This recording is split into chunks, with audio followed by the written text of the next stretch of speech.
एक समय की बात है, एक छोटे ऐसई गांव में एक बुजुर्ग महिला रहती थी।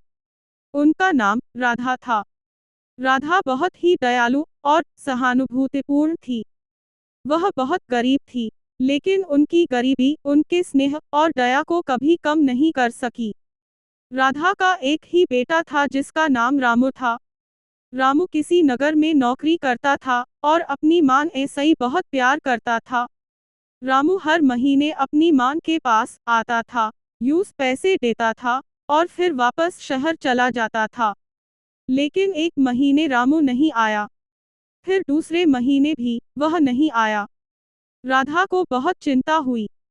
उसने सोचा कि उसके पास पैसे तो है, लेकिन उसके बेटे का ख्याल यूं चैन नहीं आने दे रहा था। वह रोज बेटे का इंतजार करती, लेकिन रामू नहीं आया।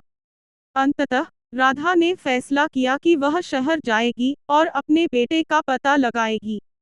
राधा ने अपने सारे पैसे जमा किए और शहर के लिए निकल पड़ी। शहर में पहुंचकर उसने अपने बेटे को ढूंढना शुरू किया। दिनों बीत गए, लेकिन वह अपने बेटे का पता नहीं लगा सकी। उसके पास पैसे भी खत्म हो गए थे। राधा की चिंता बढ़ गई, लेकिन उसने हार नहीं मानी। एक दिन वह एक दुकान के सामने बैठी थी और रो रही थी। दुकानदार ने यूं देखा और उसके दुख का कारण पूछा। राधा ने अपनी कहानी सुनाई। दुकानदार ने यूं अपने बेटे के बारे में बताया। रामू ने एक हादसे में अपनी जान गंवाई थी। राधा यह सुनकर तोड़ गई।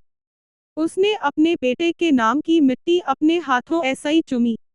उसकी आंखों में आंसू था, लेकिन उसके मन में एक आशा थी। उसने अपने बेटे को खोने के दुख को स्वीकार किया और अपने गांव लौटने का फैसला किया। राधा की कहानी हमें यह सिखाती है कि जीवन में कठिनाइयां आएगी, लेकिन हमें कभी हार नहीं माननी चाहिए। उसकी कहानी हमें दया, सहानुभूति और प्यार की शक्ति के बारे में भी याद दिलाती है।